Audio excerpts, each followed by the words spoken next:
I'm not a 9 to 5 kind of counselor. I live the way I believe. And the way I believe is a life of sobriety and a life of happiness and a life of not getting over a trauma, not getting over grief.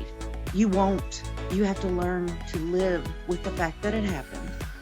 Welcome to the Well with Cannabis podcast, a show dedicated to telling the life-changing stories of those who live well with cannabis, all while teaching you how to do the same.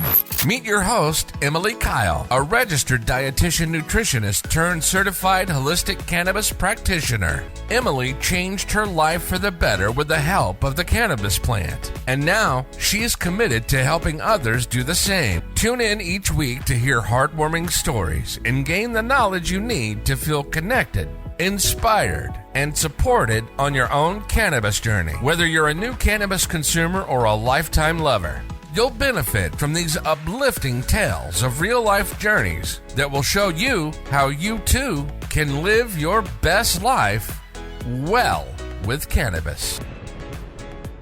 Before we jump into today's episode, I wanted to share a note on potentially sensitive content. The episodes on the Well with Cannabis podcast are created for adult audiences only.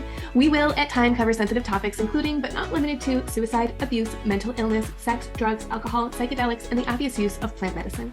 Explicit language may be used occasionally. Please refrain from watching or listening to the show if you're likely to be offended or adversely impacted by any of these topics. The information on this show is for informational and educational purposes only. It does not constitute medical advice. If any of the content on this podcast has brought up anything for you, please reach out or speak to a professional or someone you trust.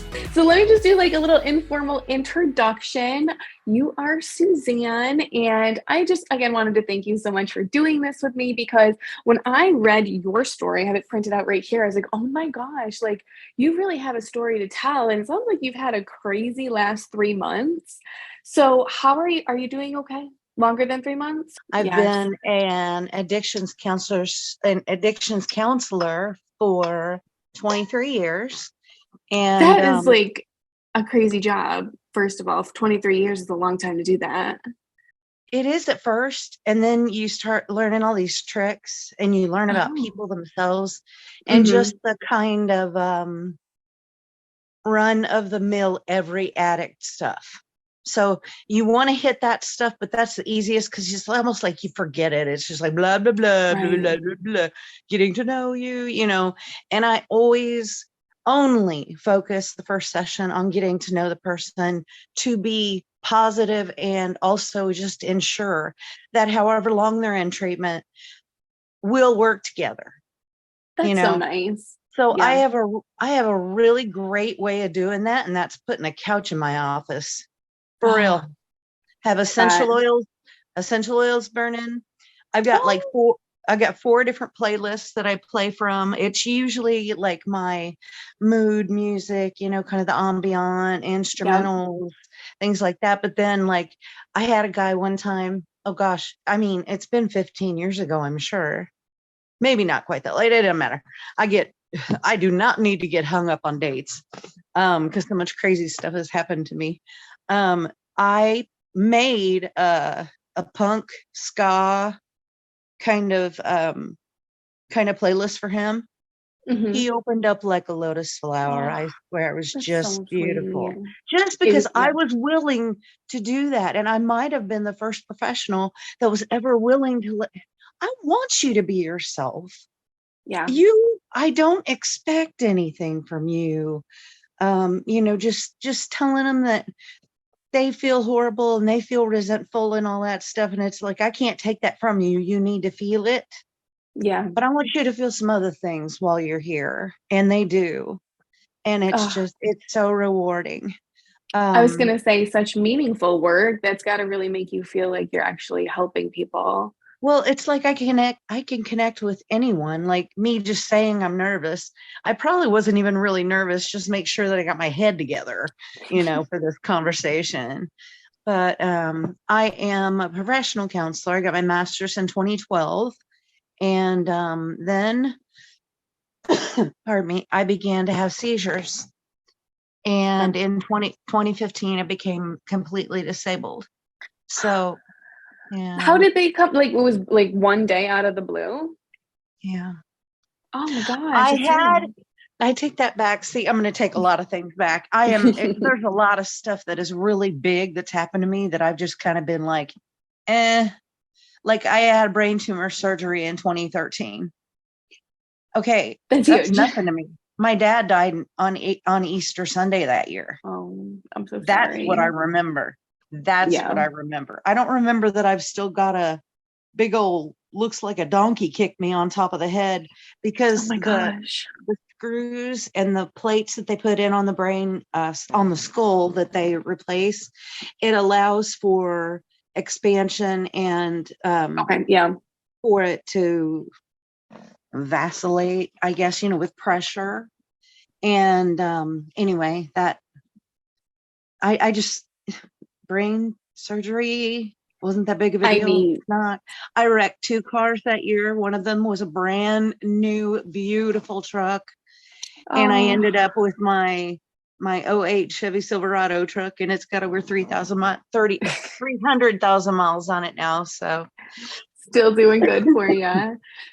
So you never used cannabis before the seizures or after? Oh God, college was is a series of events that I can remember, and a whole lot I can't.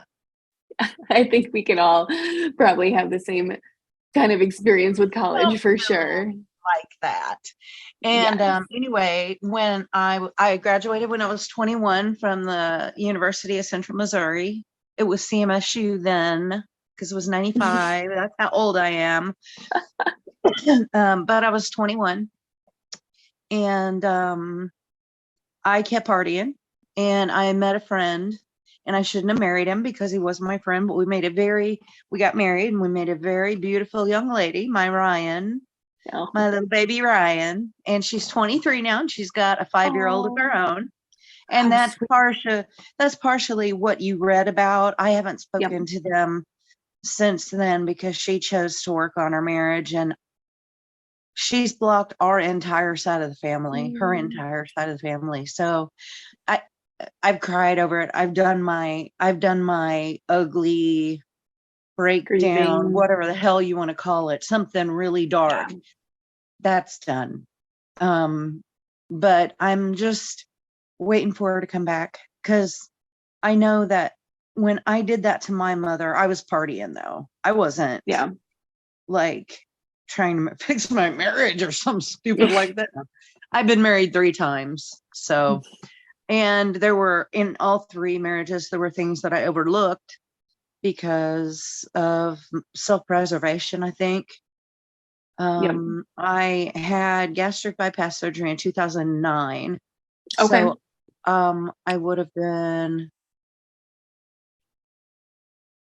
13 years ago, 35-ish, 34, 35, 36, somewhere in there. And I lost all the weight right away, found out my second husband was cheating on me, broke up with him. He moved me. I had gotten my master's by then, so he moved me where I was working in Boonville, Missouri.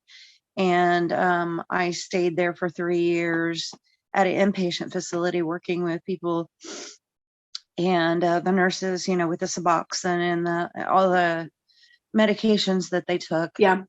And I learned a lot, but my father died in April, and my brain tumor was found in November, and 2 weeks later I was in the hospital having major brain surgery. And then I became disabled officially in 2018, because I kept trying to work. I tried so hard. I worked 3 other jobs in between that one, because that one was so taxing and needed. I mean, I could do it now that I'm back. Yeah. I mean, and that I've accepted a lot of things like my memory limitations, things like that. Yeah. But I know I could do it. And that kind of scares me, because once you get disability, you don't want to lose disability. Right.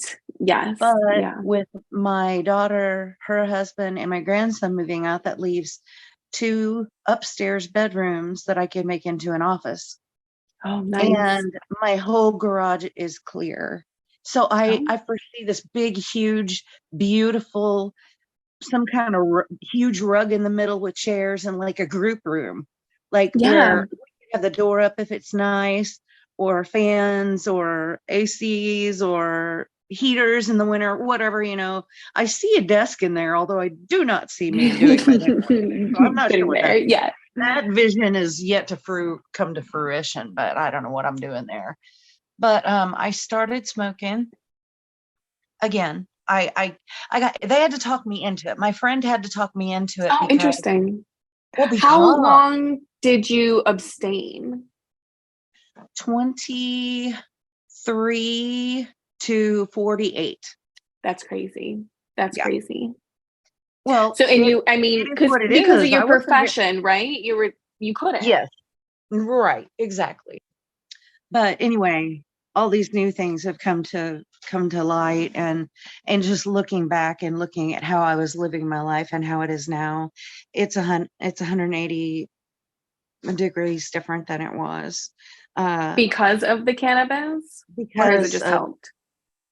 No, because of it, I say. Because I had a Weimaraner, and her name was Selah.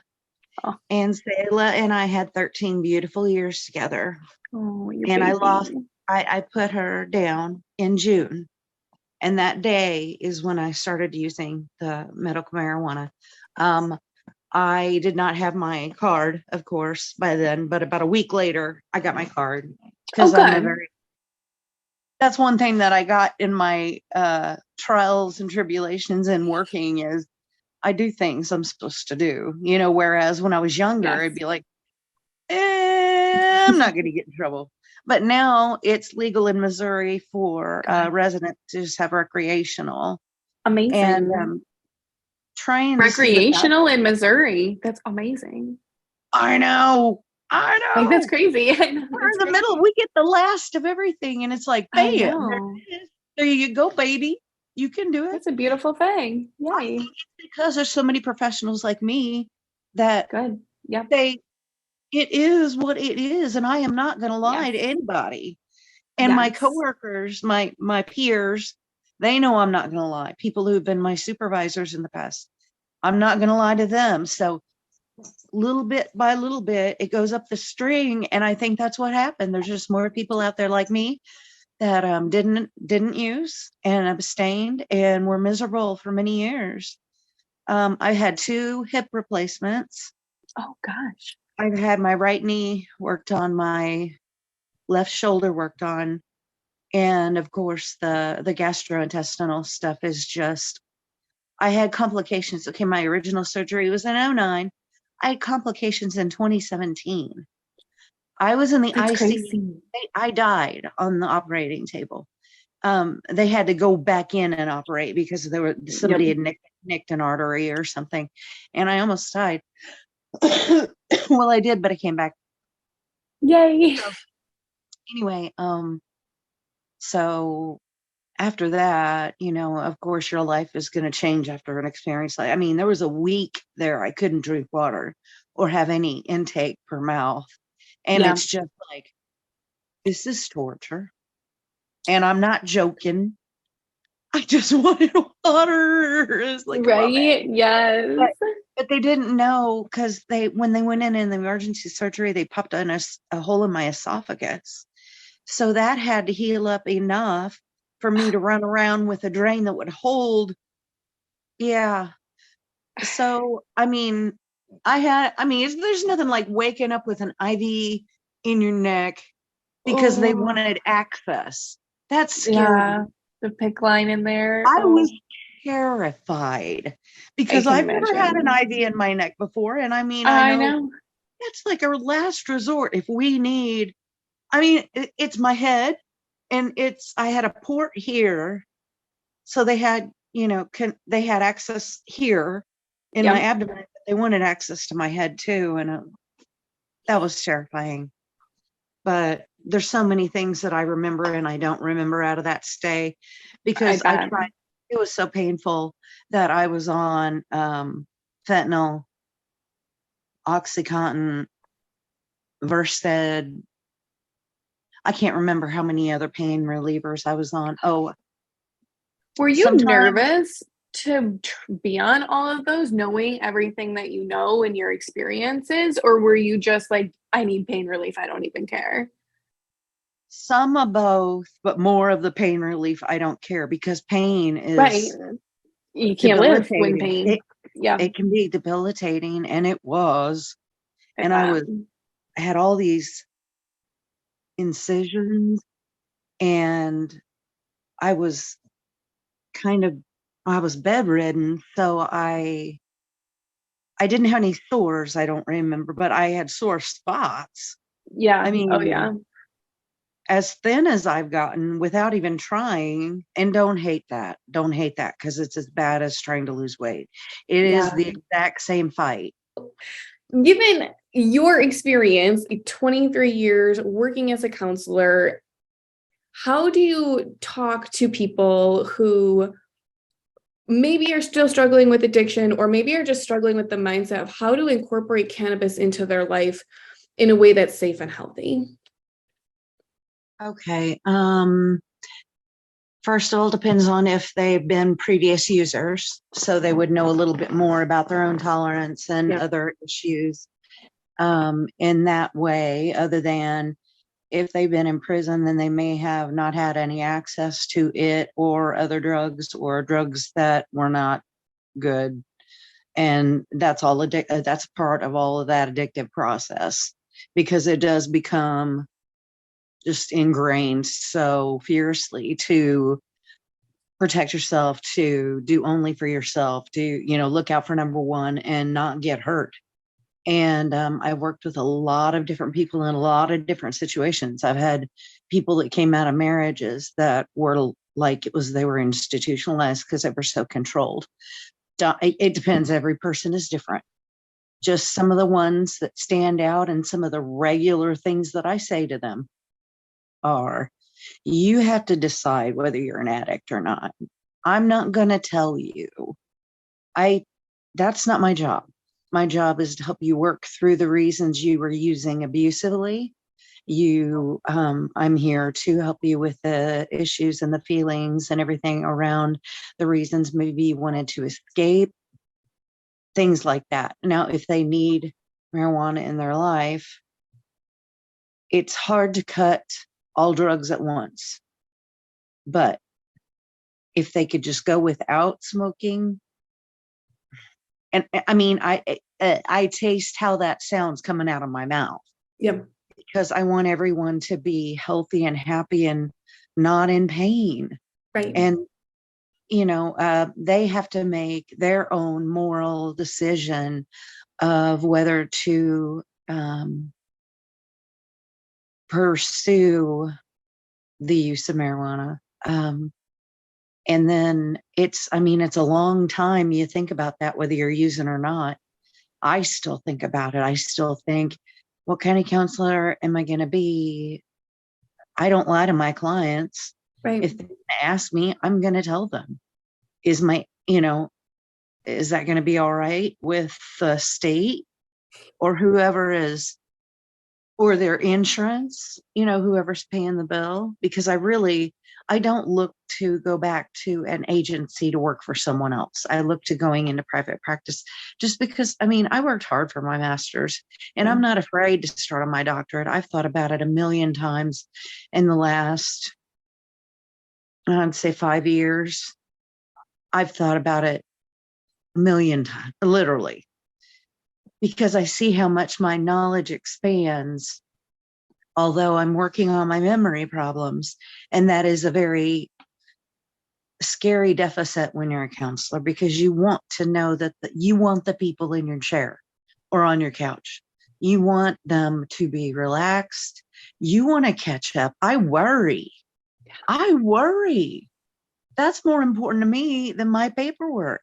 Yeah. And it shouldn't be, because if, heaven forbid, something happens to me, another counselor can pick right up as right up as they can with my person who is now affected by losing a counselor. And if they had connected with me, then there's grief there too.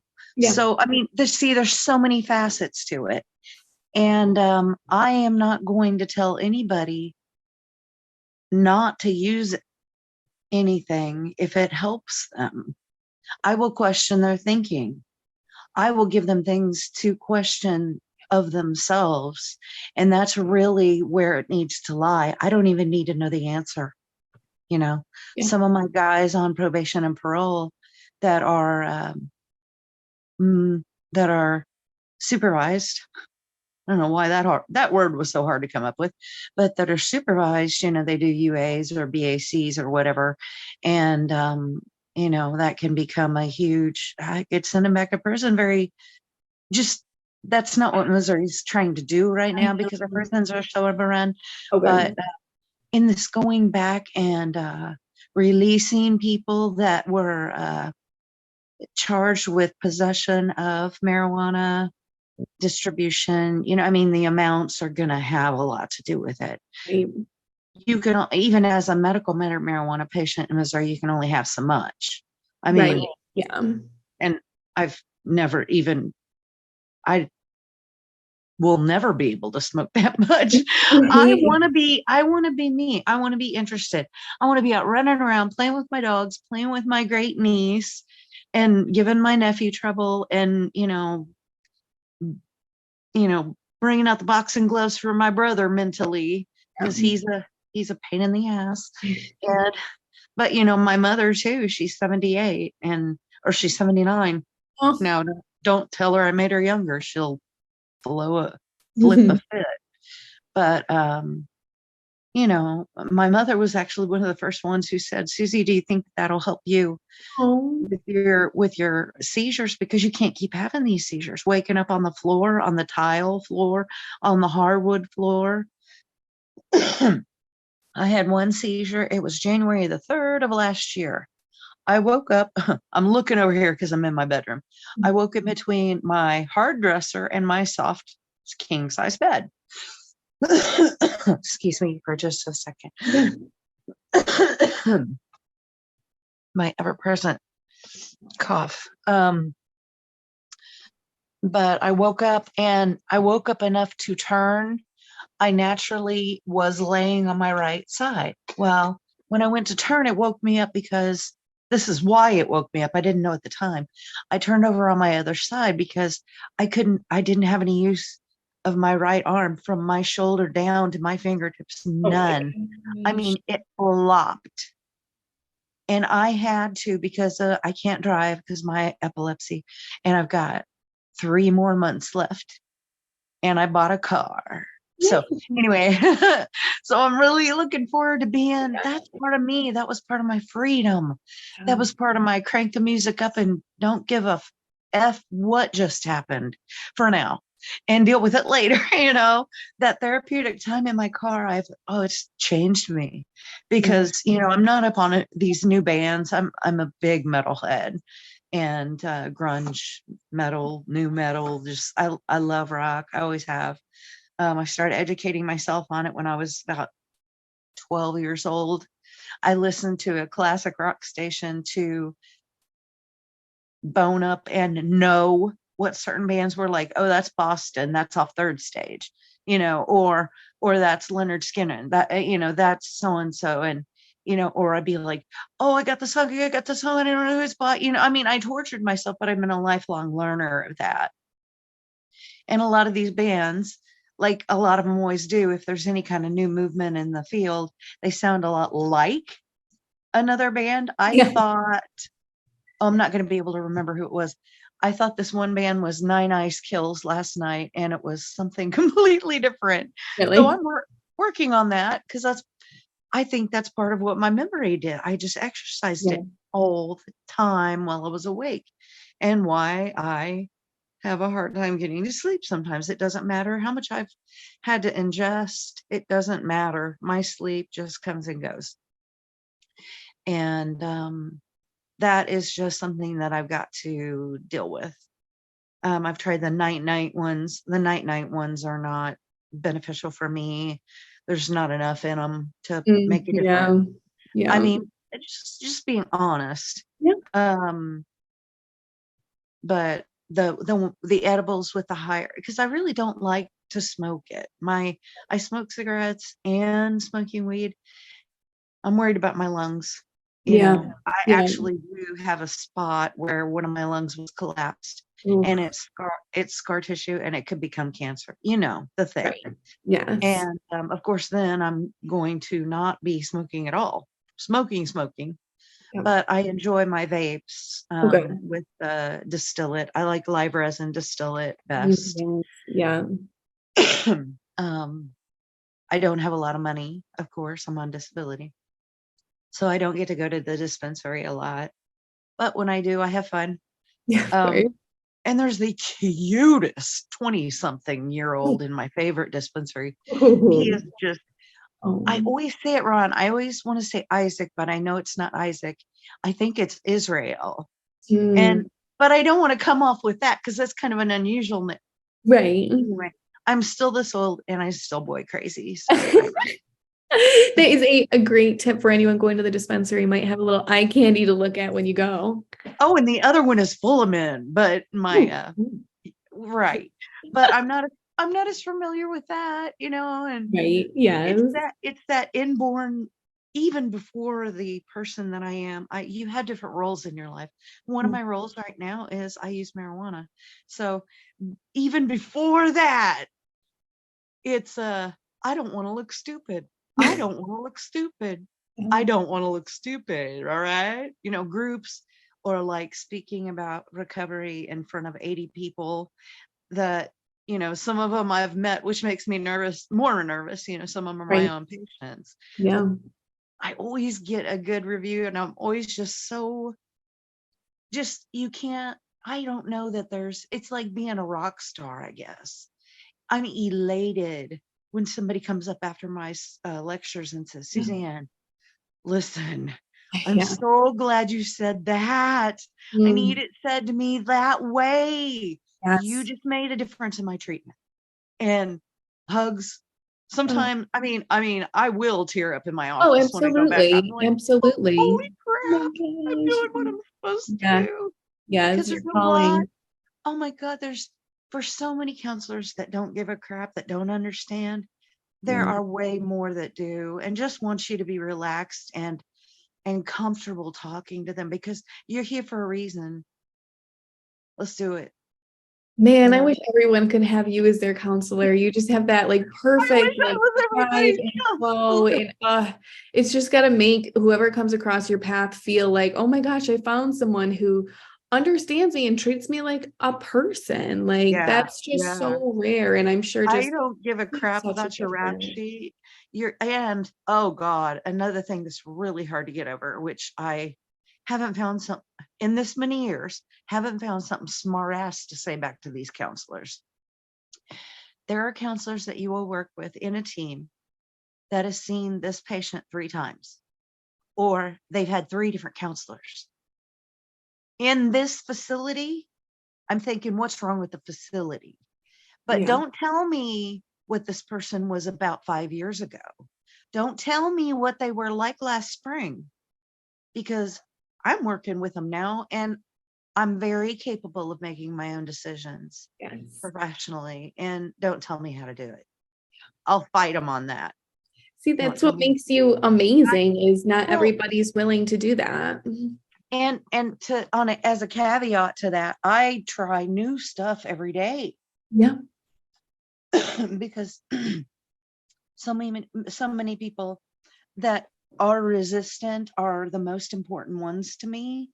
That might sound messed up. I mean, I do get involved in their lives, not inappropriate, not violating any of my it's like not to down surgeons and medical personnel, but it's like a Hippocratic oath, and I live by it. I'm not a 9 to 5, 7 to 10 p.m. or 7 a.m. to 10 p.m. kind of counselor. I live the way I believe. And the way I believe is a life of sobriety and a life of happiness and a life of not getting over a trauma, not getting over grief. You won't. You have to learn to live with the fact that it happened. And you have to, it's very beneficial. You don't have to if you don't want to. You don't have to do any of this stuff if you don't want to. But what I've found for myself and for my closest friends. And I have friends on Facebook that guy messaged me this morning. We became unfriended somehow. He was hacked. And I wondered where he went, but it was like I didn't realize it until he showed up. Yeah. Yeah. And then it was like, my cowboy's back. Yeah. He says yesterday, he said, today I have 11 years, 6 months, and 1 day. Oh, And that's I was amazing. just like, I mean, I got goosebumps now. I was Yeah. just like, praise the Lord. It's And I amazing. don't care who you pray to. You decide. You don't even have to tell me. But I will not, maybe not on the first go around, but you're trying to make them want to come back to see you. Right. And if you want to give them candy to do that, give them candy. Load them up, man. You want to you want a Monster coffee? There you go. I know your dietary needs. You can have a Monster coffee. You can have one of mine. But, just treating them kind of special, letting them know that they matter, letting them know that nobody's forgotten about them. You've got every single person on staff's attention here. Everybody knows about you. And that is kind of feeds into paranoia. I've dealt with that before. Like, why does groundskeeping know why I can't eat a normal, that I have to have a separate tray? Yeah. Like if they're non-gluten or whatever, or low salt or whatever. I'm like, well, you step in here and we try to take care of your needs so you don't have to worry about them. So nice. And that's one of your needs, that you said the word when I did your intake, and you don't have to worry about it for the next however many days your insurance will bless you with. And of course, the longest stint is the best. Yeah. Definitely. Insurance companies don't want to pay, but they have it's called a utilization review. And I, for some reason, learned from the best. I got lucky, and I can get a utilization request approved the first time I write it. Nice. And that is something, if you're a counselor, that's something, it. Because they're insurance companies, their job is not to pay. Yeah. And it's like, look, if I tell you about this person's just a couple little things, you lose your little attitude and you got to listen to me. Yeah. And then I start talking about the generic empirical data and the treatment that they have achieved, the levels that they have accomplished with me. Or they're just a different kind of person and they need more. Or I've only met a couple of them and I don't know where they're at now. So it could be they're dead. I mean, I don't know. Right. But people that didn't tell me that stuff never called me back after they left. Yeah. Never called me back. And I don't think it's that I didn't have the connection. We didn't have a deep enough connection. They didn't feel safe enough. Yeah. So that is my number one first session. You got to feel comfortable. If you don't, we're sitting here through lunch. I'll go get 2 trays. I will not care. The nursing staff will not care. Right. The chef will not care. I'm doing my job, and food right now is how I'm going to do it. I can't break out a cigarette in session. You're good. But maybe in my garage. Well, just listening to you talk, you are clearly such an advocate and you have such a unique perspective that I feel like private practice has to be your calling. Like, you can offer something that you really can't offer in that traditional setting. But I can, because I have. Oh, you can. Oh yeah. Yeah. I'm a counselor. I know, but do you feel like your hands are tied by working with the state or government or anything like that? Oh, sometimes. Because, no doubt, I've seen people for free. I'm on disability. I'm not going to screw that up. I have a farm to pay for. I live on the farm I grew up on, thank God. Yeah. I had to move to I moved to Sedalia, which isn't far away, when I was younger, when I was little, before I had my baby. And then after I had my baby, when she was about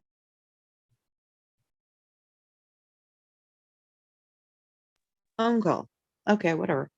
So I lived there while I got my master's. And then they moved me to Boonville because I was closer. And then just months later, my dad died. So I moved on home and started plans for the house I'm in.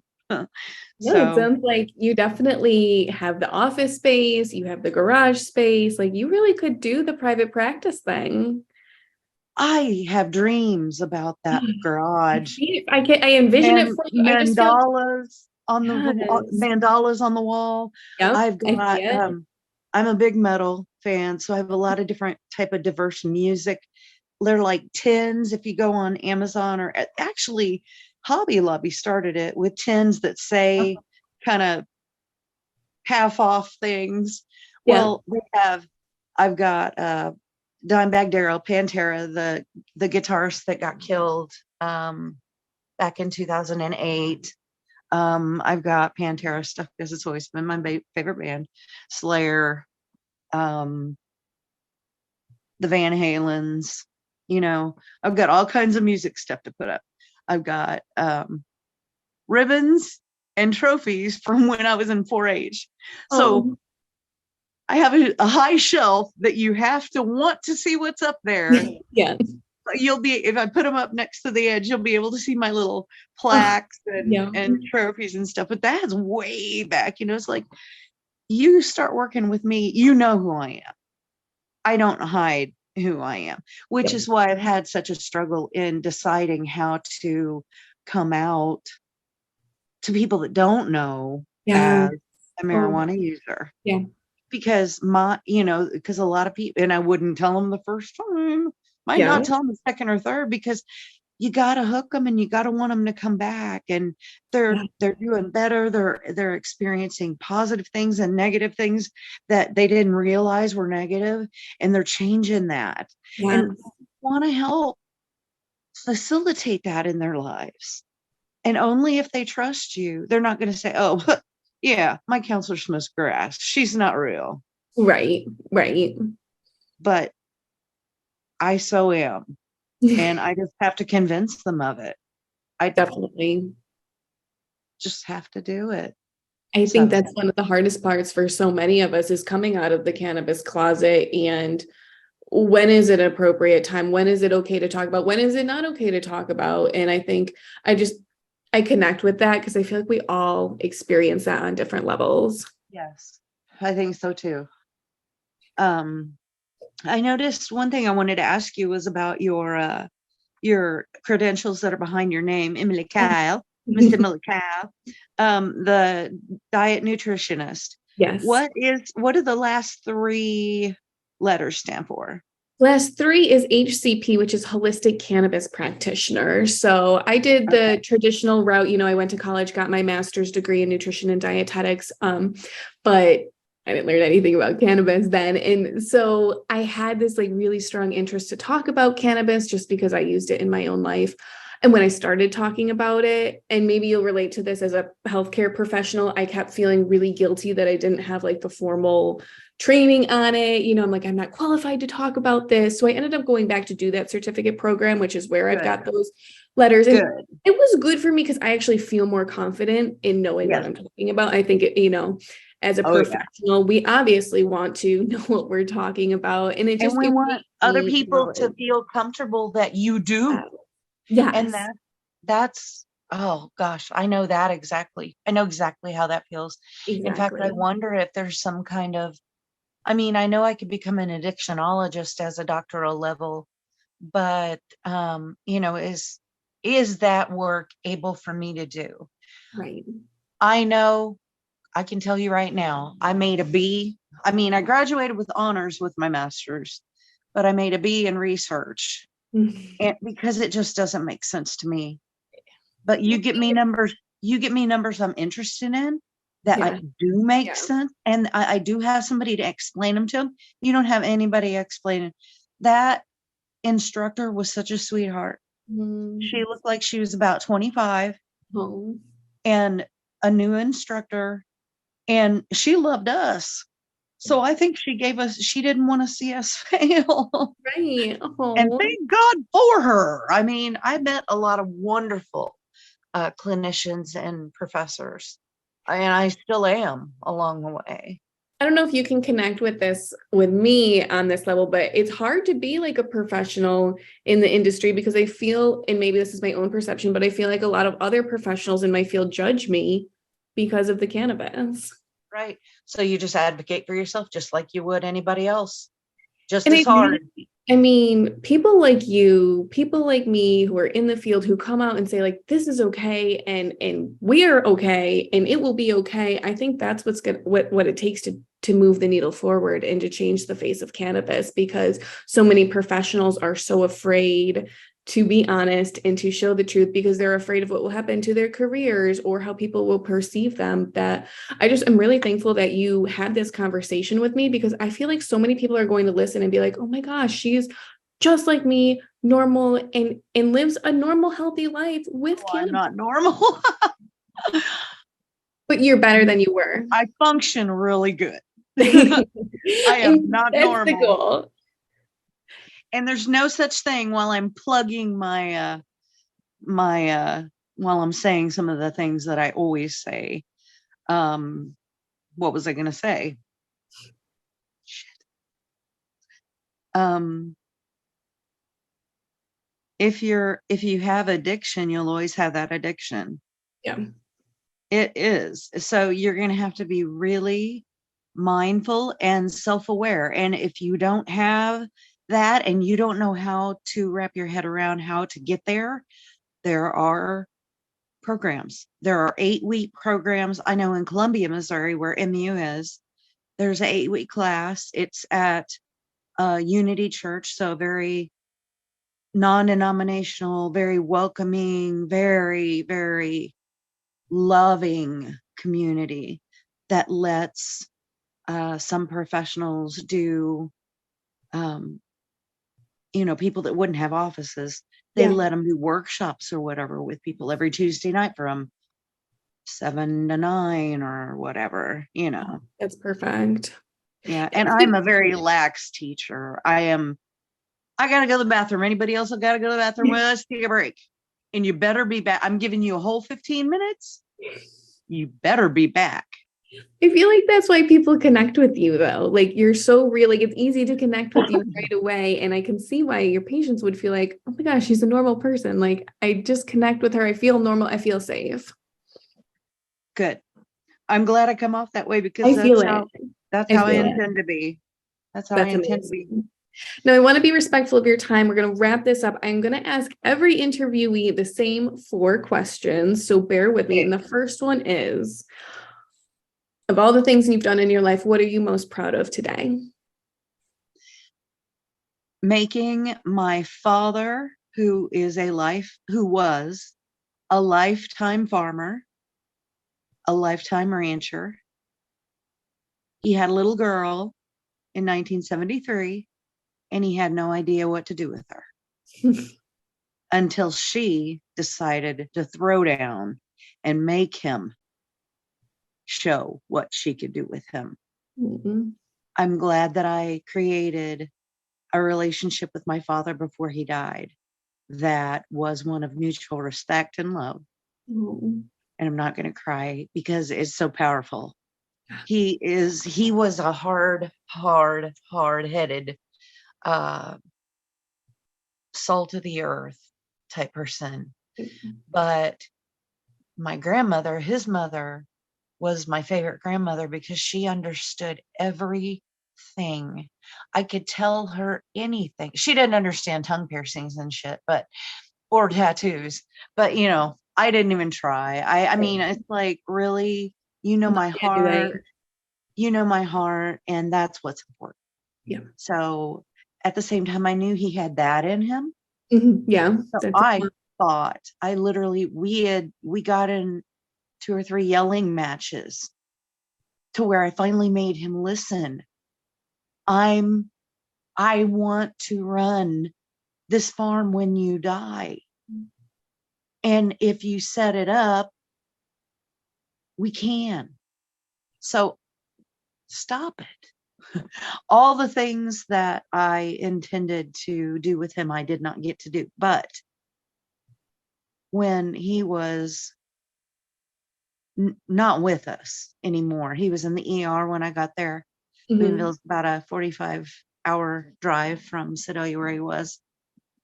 When I went into that ER room and I grabbed his hand, his big, huge hand, still Arm hand. way bigger than mine.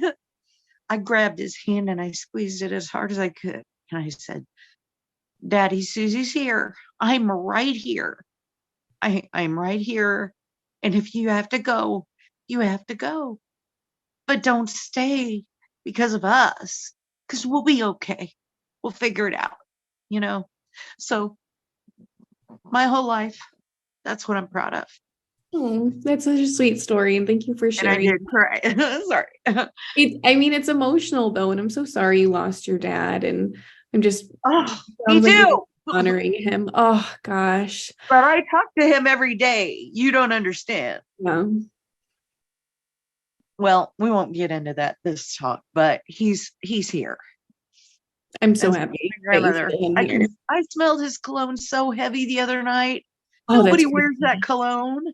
Oh my God. It was so strong. And it's like, I get I get it from that. Yeah, I do. I get it. What do you want? I don't know. But, things like that just, yes. And I think it's because I'm more self-aware that I'm more aware of the things around me. Yeah, spiritually as well. Definitely. So moving forward, what do you think, what would your life look like if you hadn't found cannabis? Where would you be today? I'd be in pain, possibly overdosing on OxyContin again. Not on purpose. Right. Not on purpose at all. Does cannabis manage your pain effectively enough to where you don't need anything else? I am still on OxyContin. But which is fine. Because I have pains that marijuana couldn't touch. Yes. And I'm so glad you were brave enough to say that, because I want anybody who listens to this podcast to know that cannabis doesn't have to be the only answer. There can be multiple layers to an answer, and one's not better than the other. If it's the only answer for you, God bless you. Yes. That is a great way. I take pills for my stomach. I don't produce enzymes, so I don't digest my food. I have to take these big horse pills for that. And it's not fun, but I have it and it makes me happy and I can relax. See, yes, totally relax and not be stupid. I'm relaxed. I'm so glad you have that, and to give you just that little piece of calmness and relaxation, really, I feel like can make such a difference for people too. Yeah. I hope. Great. Last question we're going to wrap up with. If you could be remembered for one thing in this world, what do you hope it to be? As a helper. I feel it. You helped. As a healer, as a helper. And I feel like in the future, I don't know, I have these vibes for you. I can see you in your garage. I can see chairs around. I can see you helping people in a way that, maybe people haven't explored yet. And I think that's really exciting for you. Thank you. It is. I know. I see it coming for you in the future. Who knows what the future will hold, but I see you helping people through this path with you have such specialized training and knowledge to be able to help people who are struggling, but also, you have that personal connection with cannabis, which is so unique and different. And I think it will really help a lot of people in the future. I really do. Thank you so much for your time. I really enjoyed getting to sit with you today. Me too. I am too. So much. Congratulations. You've finished another episode of the Well with Cannabis podcast and are one step closer to discovering how you too can live well with cannabis. Thank you for listening in today. We hope this episode has been a helpful and informative one. Please visit emilykylenutrition.com for more information on today's show notes, guest information, recipes, and other resources. If you want more support and encouragement on your cannabis journey, please consider joining the private Well with Cannabis community. In this group, you can connect with like-minded individuals focused on improving their health and wellness through cannabis. Join the group today to continue your journey of wellness together at emilykylenutrition.com.